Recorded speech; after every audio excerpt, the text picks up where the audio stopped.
ja, da ti kažem iskreno, kod nas dolaze samo ljudi koji vole životinje. Ja imam psa u kući, ako se bojiš na životinje da me ne dođeš.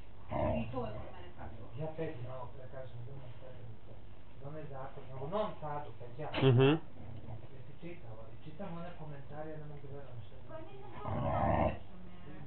Kad volite te dukele, nosite ih na listu, tamo držite, šta ti smeta pas koji šeta po hodniku? Mislim, što piša i sere po hodniku, kako ko voli životinju, uzeći to hitno. Ma njeno dete što pljuje po hodniku, čisti nos, pa maže po hodniku, to nikom ne smeta.